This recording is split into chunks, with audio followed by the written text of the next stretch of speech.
felt like I changed my personality. I felt like I changed my style and my look, all because I wanted to make some person behind a keyboard happy. And I just lost myself.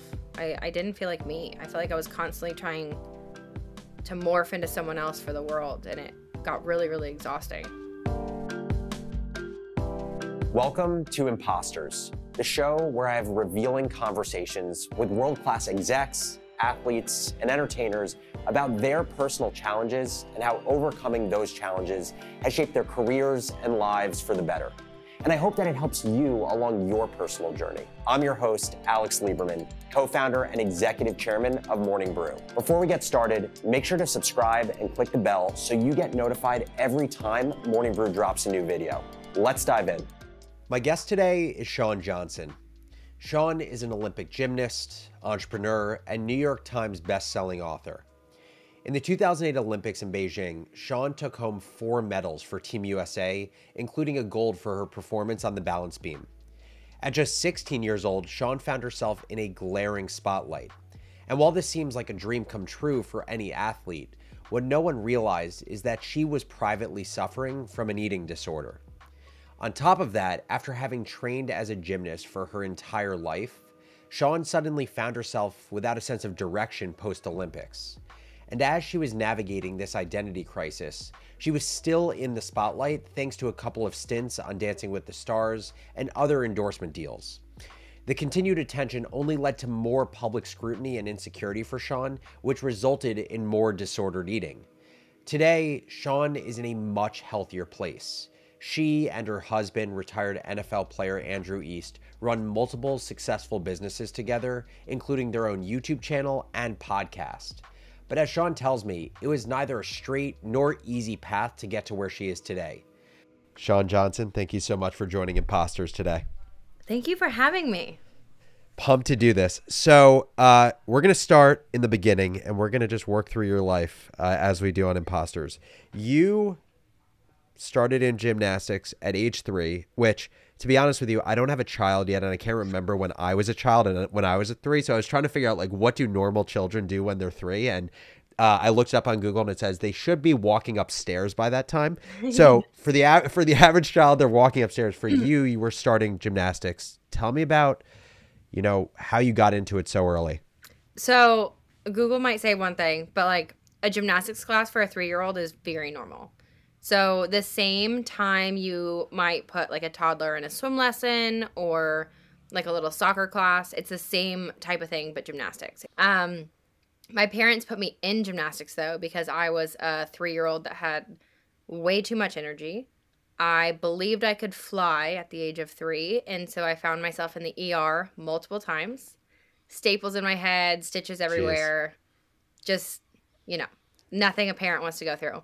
So they found gymnastics, and it was just this padded playground that I fell in love with, and I would come home every night tired, and my parents were very happy with that. So sounds like a perfect situation for your parents. So at what age did you kind of make the switch from like, this is a fun thing, a fun activity for you, it's great for your parents to get a tired child back home? When did it switch into something where it became very pressure filled, where you kind of turned into this perfectionist that you would be for kind of the entirety of your career? I was a very strange child. So inside like a school setting or like a social setting, I was the shyest kid you could ever meet. And I found all of my like security and confidence in life in the gymnastics gym. And so that perfectionism, I think, almost started at a very young age, just because I didn't like feeling insecure. And so I would push myself, unlike any other kid in the gym, so hard in the gym because I loved that empowering feeling that I felt. Need all that to say, though, I made the USA national team when I was 12 years old. And I think the first time it started feeling like a job and like I had pressure on me was probably around 13 or 14 years old. And it's just weird to say. When I was at like world championships and I really had like the pressure of the team to perform well. And I had like endorsements and all of that. That added a different layer to it that I had never really thought of before. And when you think about this pressure and you reflect on it, how much of it was driven kind of like by your own just innate fire to be great at the sport? How much of it was driven by insecurity because you liked being loved and this was the setting in which you felt loved? And how much was it driven by these external things like your coaches or your teammates or your endorsements? Honestly, my entire first career, quote unquote career, so my first Olympics was 100% driven by me. I mean, and kind of my passion for the sport. And I would lump into that the insecurity side, but that was a comfort and not like, it wasn't me looking for a fix or an addiction. That sounds weird to say. It was truly a passion that I had never felt before. I love gymnastics more than anything in the world. And I had the like opposite of cliche stage parents. They would beg me to quit gymnastics on a weekly basis. And yeah, because they came from a really rough upbringing, and their dream in life with their child, with myself, was to have just a normal kid. And I spent 30 hours in a week starting from the time I was 10 years old in the gym, on top of public school, on top of other like after school activities. And I'm an only child, and they truly just didn't feel like they ever got time with me, and they missed having their little kid around. So my mom would every week be like, "Are you sure you don't want to skip practice today? We can go shopping, we can go to Dairy Queen, we can do whatever you want." And I was like, "No, I really want to go." So. And how aware were your parents on both like the pressure that you felt from the sport, the pressure you put on yourself, and then at some point, which I want to find out, at what point in your journey this was, the way that it impacted your body and the way that you took care of or didn't take care of your body? I think my parents were probably more aware than a lot of other parents, because they were so protective and they were so anti success in a very healthy way. They were never those parents who were like, what do we have to do to get her to the Olympics? What sacrifices do we need to make? They were the ones who, I mean, they had like weekly conversations with my coach and saying they wanted my coach to hold me back because they didn't want me to move on and be in a group with like older kids. They truly wanted to kind of protect that child in me. So I feel like they were aware of almost every part of it until it got to a level where it was under a different organization, which is when I moved on to be a part of like the USA team, and I was being kind of quote unquote coached to a certain extent by other people. I think all of that started to be more, they started to be more blind to that. Not because of, a fault in their side, but just because there was so much that went into it. And was any of that a function of you not sharing it with them or not feeling comfortable sharing with them? Yes. Yeah. It was a result of, I don't even know how to like explain that, but my coach was the greatest blessing to ever happen to my career. He was so far against what the stereotypical journey of an Olympian looked like. He wanted me to go to school dances and prom and train half the hours of the average elite person, and he truly just wanted to protect the child in me. And when I would go off to these camps and when I would go off to be coached by other people, he was always with me, and his number one rule was to never listen to them. He said, if anybody talks to you, it goes in one ear and out the other, and you come to me and I'll tell you what to do. And I think as a child, I had a really, really hard time doing that. And so I would get all this coaching and all of these pressures put on me by the organization, and I'd have a really hard time letting that go. And so it was almost my fault in saying I'm gonna hide these pressures and just kind of compartmentalize them instead of put them on my coach to tell me they were wrong. So leading up to the 2008 Olympics, I want to just talk about the way in which you treated your body. Yeah. You restricted yourself to 700 calories a day. Mm-hmm. You trained for 4 more hours a day. Mm-hmm. Why did you start doing this? Great question. I never told my coach, so he would have been very mad, very disappointed, and very against every decision that I made that way. The reason was I was 14, 15, 16 years old. I had the pressures now of the institution of USA Gymnastics and the national team and ambassadorships, endorsements, and everything on me. And I had all of these voices in my head from other people outside of the sport that in order to succeed in a subjective sport, I needed to look a certain way. I needed to look more of the traditional artistic ballerina style gymnast than I did the muscular, powerful gymnast that I was. And because I was a child and I didn't have a sports psychologist or a nutritionist or anything, I didn't know how to achieve that. So I said I should probably work out more like other gymnasts are doing, and I should probably eat less like other gymnasts are doing. And I somehow managed to still perform, but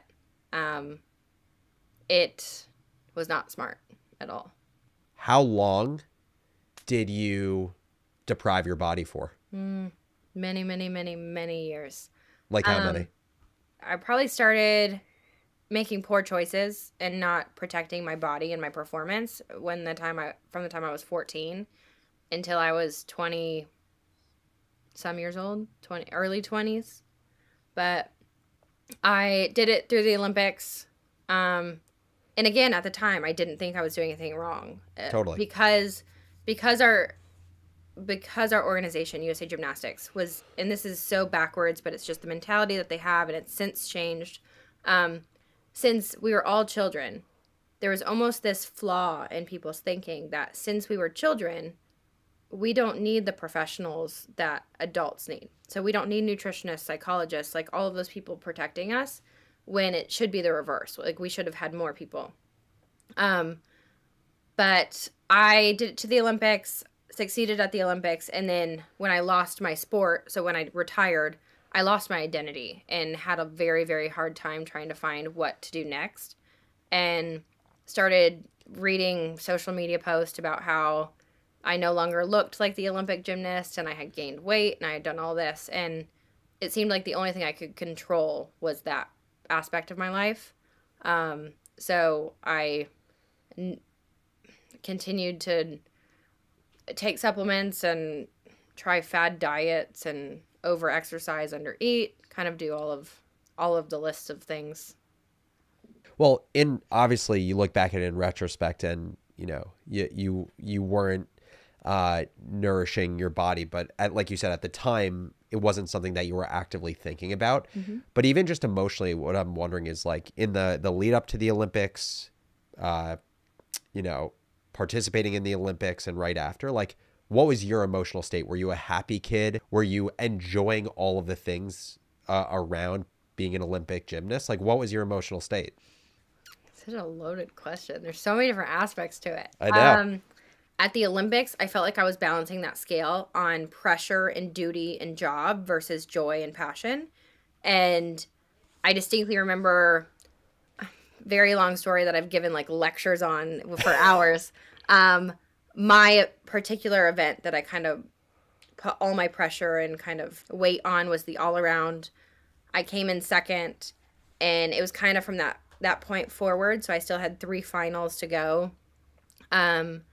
I had felt like I had already failed the pressure that I felt was on me. I felt like the world was already disappointed, and that sounds just ridiculous, but I did. I felt like I had failed the world. So something switched in me where I didn't care how I did anymore. For people, I was just there to play and have fun, and I won a gold. So I feel like half of my Olympic experience was under duty and pressure, and half of it was under joy. So it was kind of just balancing back and forth. The aftermath, everything that came after gymnastics, I actually just did an interview with Kyle Petty yesterday, and I feel like he articulated it better than anybody has ever said. My dream in life was to be an Olympian in gymnastics. I wanted to be a gymnast. And when gymnastics was done, like, you don't dream about the commercials. You don't dream about the interviews. You dream about doing your sport. And so everything that came after was fun, but it wasn't gymnastics. Yep. And it was hard because I was still being celebrated as a gymnast, but I couldn't go play. So it was fun and I loved it, but I loved gymnastics more.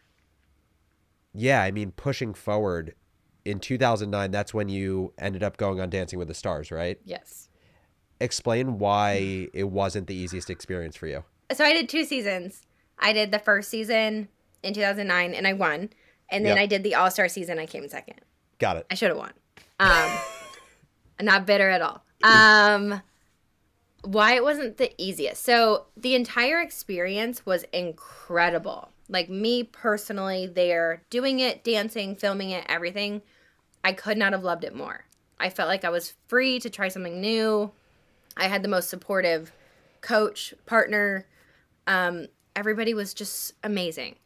The reason why it was very hard on me was the outside world was so critical. And I think something that people don't understand is when you see an athlete succeed in life or a Hollywood actress or whatever it is, and you kind of put them on a pedestal and you take a snapshot in your mind. And that's all you remember and that's all you respect and that's all you want. And if that person changes, it's almost like the world for some reason gets disappointed. Yep. And they're like, wait, why aren't you the 16-year-old girl in a leotard with 5% body fat anymore? And it's just like unrealistic expectations. And when I went on Dancing with the Stars, I wasn't training the same hours. I was living my life as a kid as I should have. And my body changed and the world didn't like it. And that really messed with my mental state. I was having so much fun and the world wasn't appreciating it or respecting it. And I felt this sense of, I don't know, duty to kind of please people. And it just didn't end well, I guess. Well, and so when you say it didn't end well, what does that actually mean? Just more poor habits and more insecurities. And I was living in Hollywood and I was on TV every single day and I was trying to please millions of viewers to become something that I wasn't. And I took my eating disorders to a higher level and I started taking Adderall and ephedrine and I started doing what Hollywood kept telling me to do, was to lose weight.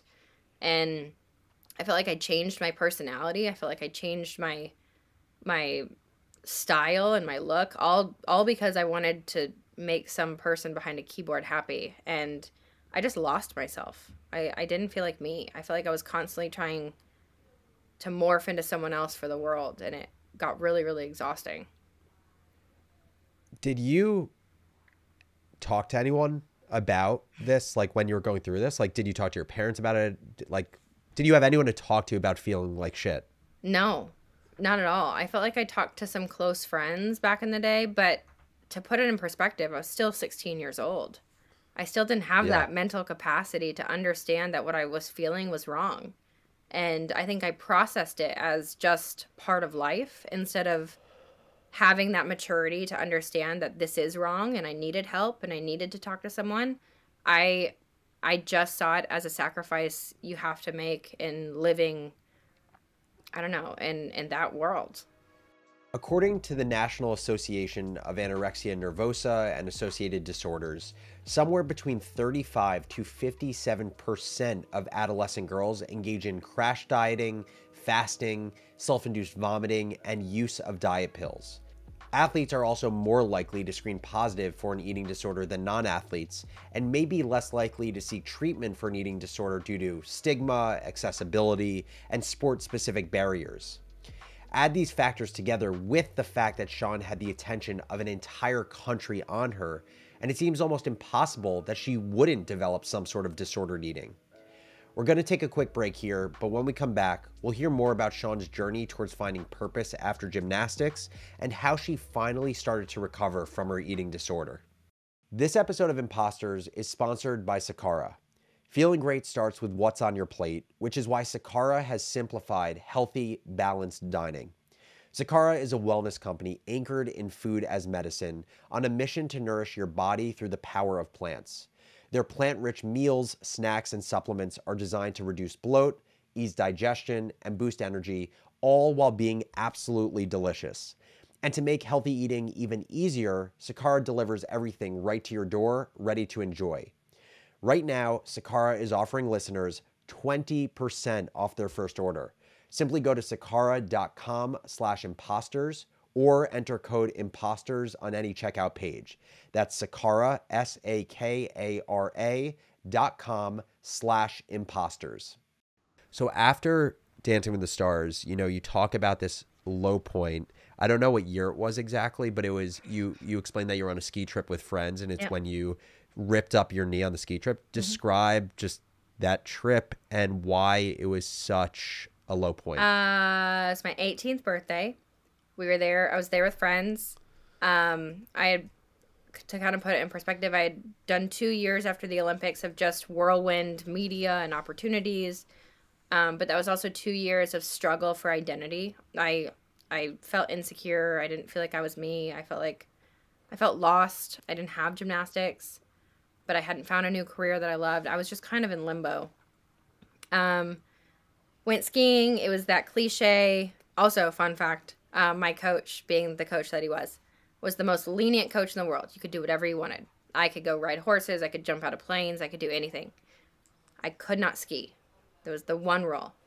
So what do I do after the Olympics? I said I want to ski. I had been skiing for 2 years. This was not my first time. But it was cliche story. Last run, last day, freak fall. Nothing dramatic even. Just small fall. But felt my whole knee just pop.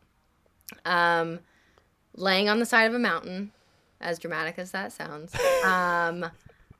the first thought I had, because I knew something was wrong. I knew I had messed something up. My first thought was, what if I could never do gymnastics again?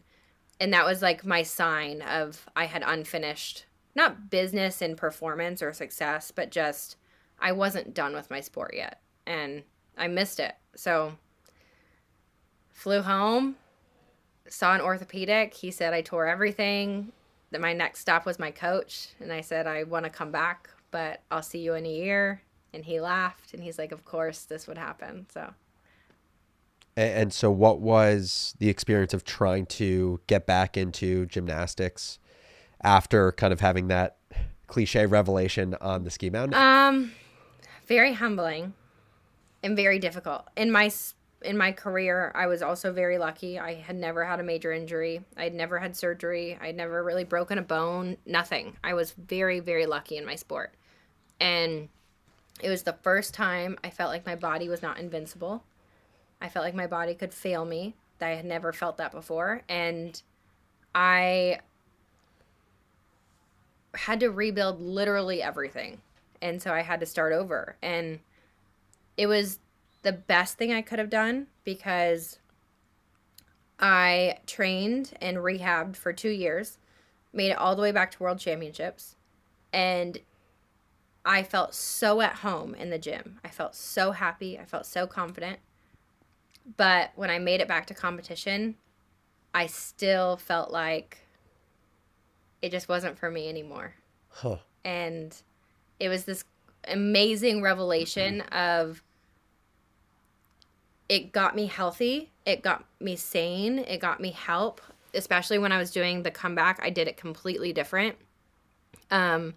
I knew in those 2 years before the ski accident how unhealthy I was. So when I started training, I hired a sports psychologist. I hired a completely new team. I hired a nutritionist. And I mean, they made every single decision for me. And I just got sanity back. And I felt like I was under control. And when the world saw how well I was doing, the world started respecting me again in social media and whatever. And I just kind of thought it was comical because I had made it all the way back and I could have cared less. I loved who I was outside of competition, but I did not like how I felt under the pressure of the world and competition. It kind of sparked all those negative mental habits again. And so I retired and I felt amazing about it.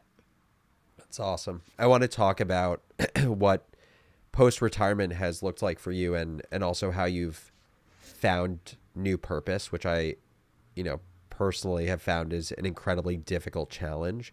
But I'm wondering, you explained that in kind of the second time around of trying to get back into the Olympics, you kind of had this right setup of people and resources to treat your body better.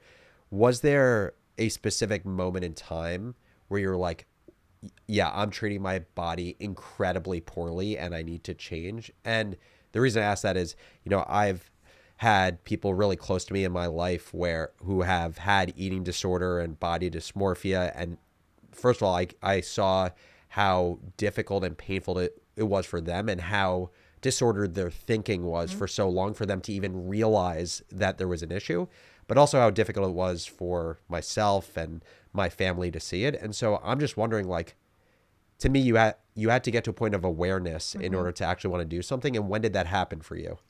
It's kind of been ups and downs. So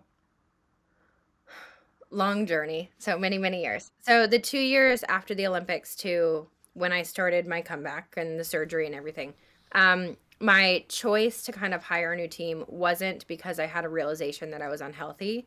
It was a choice because I didn't know how to come back, and I didn't know how to change. Like, I didn't know how to get there. And so it was more of this determination and professional decision of, I need more coaches.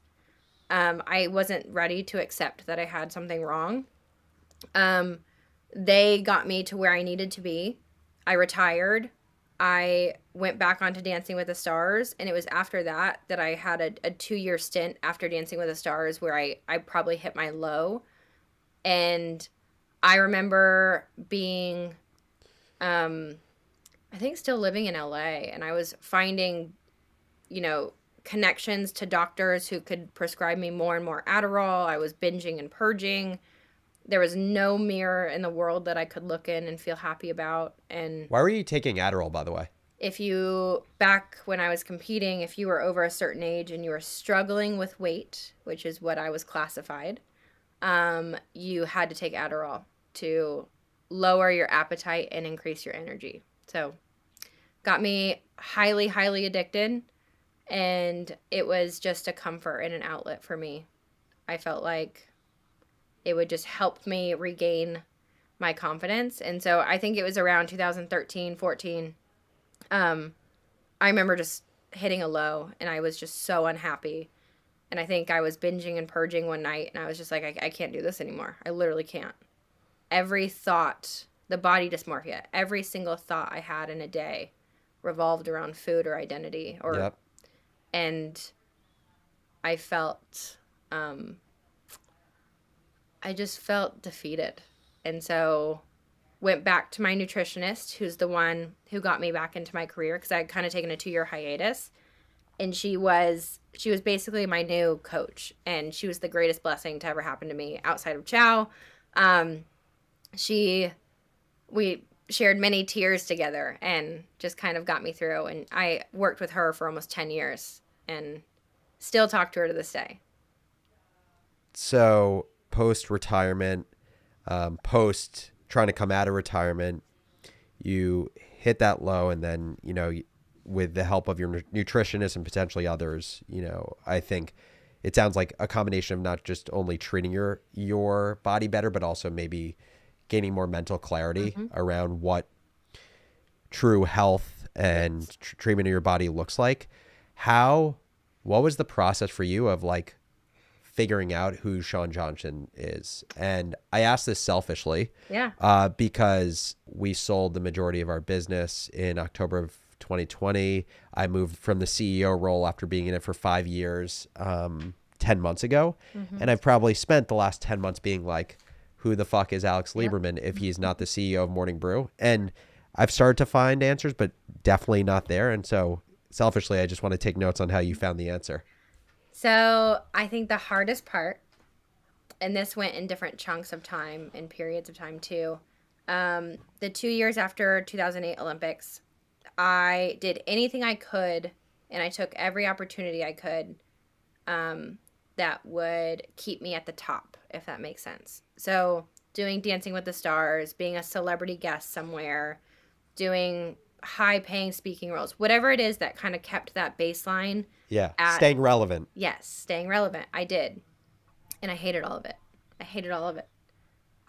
All of it was for press, and all of it was for a name, and all of it was for money, and all of it was because the team around me said that's the smart decision to do. and I felt just worthless doing it. It felt fake. And I hit a point after I retired, after I met my husband and we started dating. I quit everything. I quit everything. I let go of my team. I let go of every single person that was around me. And I took 2 years off and did nothing. I did a speaking engagement here or there that sounded fun. But I just played around. I truly kind of went back to those days where I found gymnastics, and I tried everything that scared the living crap out of me. So I tried starting a company. I tried writing a blog. I went to college and studied psychology and nutrition. Funny enough. I got certified under Nike as a physical trainer or a personal trainer. And I just started finding these little things that gave glimpses of joy. And I'd be like, wow, that was so fun. And about 2 years later, I hired a new team and I said, okay, I've enjoyed all of these things and I've hated these things. Let's now move in this direction. And if you don't want to, then we're not the like right fit. But like, this is what I want to do. And we just kind of worked from there. But I think the question you ask, it's so hard when you've reached success and you've earned respect from other people by being a CEO. It's really hard to humble yourself and start over. That's the scariest part. For Shawn, so much of her life and career had been about endorsement deals and external validation from the public. She had worked so hard to earn respect from others, first by training for and achieving gold at the Olympics, and later by abusing her body to fit a certain ideal of what she was being told she should look like. But finally letting go of her sponsors and being in the public eye, Shawn says, wasn't scary so much as it was a relief. She was finally being freed of constantly being told how to act, what to wear, and how to look. And while she did take a financial hit in making this decision, Shawn says it was completely worth it. She started dating her now husband, Andrew East, who she says helped her feel more confident. And the community that they built around themselves made Shawn feel like a human being again, and like success wasn't the most important thing. And ultimately, Shawn and her husband started creating a social following of their own.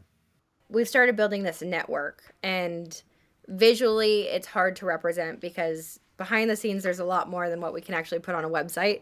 Still trying to work on that part. Yeah. But we have this network called Family Made where we truly believe, having gone through the NFL and the Olympics, that a positive influence can go 100 generations down the road. And I feel like there's so many negative influences in the world that we've created this network of podcasts, people, families, communities, influencers, celebrities that all have a good voice out there that are truly wanting to change the world, that we're kind of backing them, which has been fun. And hopefully in the next few years we can put a better face to it, and show the world what it is we're building. But we're really excited about it.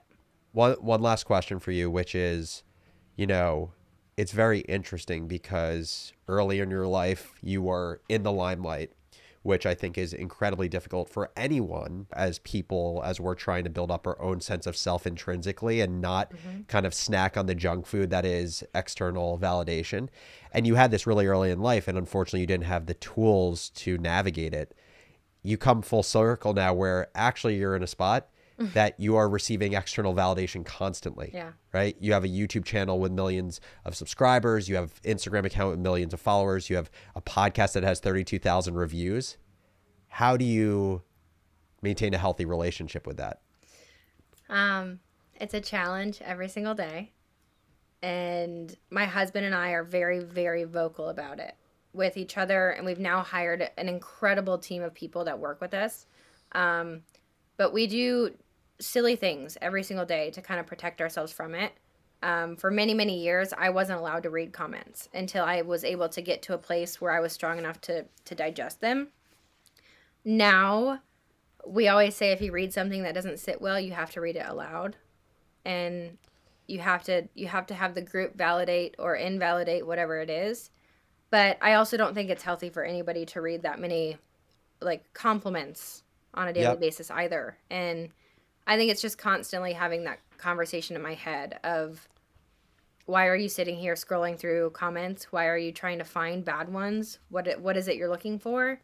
And every day my husband and I have to say, you know, why is it we're doing this? And it's a full-time job, honestly, trying to keep your head on you. But okay, we're going to finish up here with a lightning round, if that's cool with you. Great. Okay. What is something that motivates you that maybe you're not so proud of? I mean, if we're being honest, probably followers. Yeah. We all get wrapped up in those numbers, which I hate. Totally. Two more. If a teenage Shawn was sitting next to you right now, I don't know if you have a chair next to you, but imagine there is one. She is in the throes of body image struggles, anxiety, and depression. You can say one thing to her. What do you say? Oh my gosh. I would just give her a hug. We get that answer way more commonly than you think. I know. I feel like so many people are afraid to say something's wrong. And I think I was so terrified to admit that I wasn't the strongest person in the world. But if I were to say one thing to myself back in the day, I would say, like, it's not going to make your life any easier to try to please anyone. I mean, I spent so long trying to seek external validation. And it actually made it worse. So yeah, I would just say be you. Stop trying to be someone else. Love it. And one last one. At the lowest point in your life, what did you do to push through it? Ask for help. Ask for a lot of help. I was taught my whole career to just keep pushing through. You know, there isn't a roadblock you can't get through. That's kind of what athletes are taught. And I don't think help was ever, especially in our society, like accepted. It always made you seem weak. And I was always afraid to ask for help. And I would say there is something so respectable and so noble about just ask for help, like with anything. It's the best thing you can do. Shawn Johnson, thank you so much for joining Imposters. Thank you. Thank you guys so much for watching this episode. I hope you enjoyed, and I'd love to hear from you. Share in the comments your favorite part of this episode, and also what guest you would love to see on Imposters moving forward. And finally, like and subscribe so you get content from this show every single week. I'll see you guys next time.